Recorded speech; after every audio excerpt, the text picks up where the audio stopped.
दोस्तों, कैसे हो आप सब। I hope you all are fine. तो आज की वीडियो भी बहुत ज़्यादा इंटरेस्टिंग होने वाली है।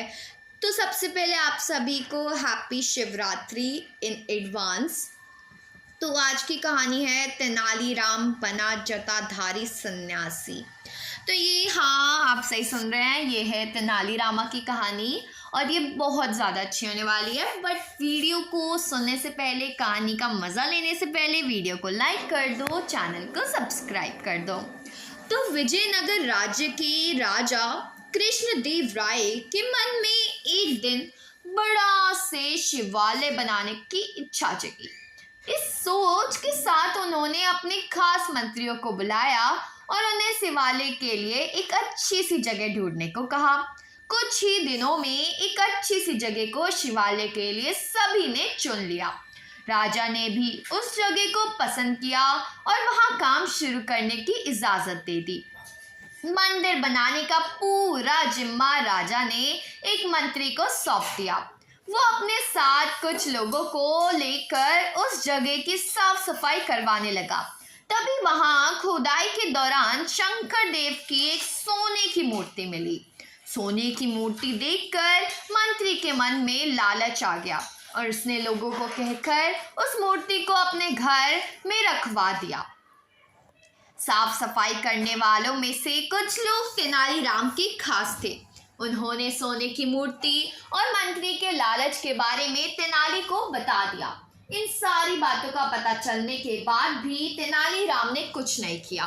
वो सही वक्त का इंतजार कर रहे थे।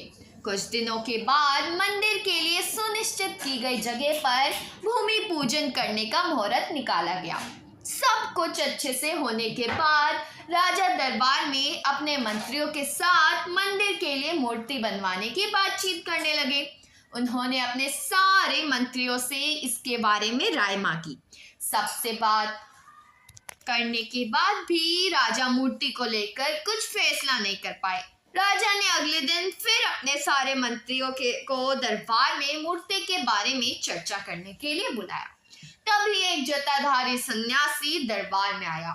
सन्यासी को देखकर सबने उन्हें आदरपूर्वक बैठने के लिए कहा।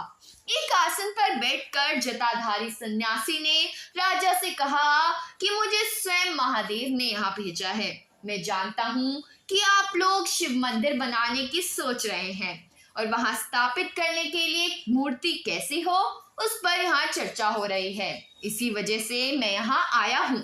जटाधारी सन्यासी ने आगे कहा कि भगवान शिव ने मुझे खुद आप लोगों की परेशानी दूर करने के लिए भेजा है।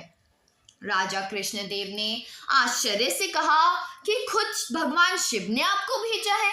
जटाधारी सन्यासी ने जवाब देते हुए कहा, हाँ, स्वयं महाकाल ने मुझे भेजा है। उन्होंने कहा कि शिव शंभू ने अपनी एक सोने की मूर्ति आपके लिए भेजी है। जटाधारी सन्यासी ने अपनी उंगली एक मंत्री की तरफ दिखाते हुए कहा कि उस मूर्ति को भगवान ने इस मंत्री के घर में रखा है। इतना कहकर सन्यासी वहां से चले गए। सन्यासी की बात सुनकर वो मंत्री डर के मारे कांप रहा था। उसके मन में हुआ कि इस जटाधारी को आखिर मूर्ति के बारे में कैसे पता चला होगा। अब उसे राजा के सामने यह बात स्वीकार करनी पड़ी कि खुदाई के दौरान उसे सोने की मूर्ति मिली थी। यह सब देखकर महाराज ने दरबार में नजर दौड़ाई और तेनालीराम को ढूंढा, लेकिन वो कहीं नजर नहीं आए। तभी कुछ देर बाद तेनालीराम दरबार में आ गए। उन्हें देखते ही सब जोर जोर से हंसने लगे। तभी एक व्यक्ति ने कहा कि अच्छा, तो यही थे वो जटाधारी सन्यासी। आपने अपनी जटाओं और कपड़े तो उतार दिए, लेकिन माला उतारना भूल गए। सबको हंसता देख महाराज भी मुस्कुराने लगे और तेनालीराम की तारीफ करते हुए मंदिर का काम करवाने की जिम्मेदारी उनके कंधों पर सौंप दी। तो दोस्तों, आज की कहानी यही थी और कहानी से हमें एक सीख भी मिलती है।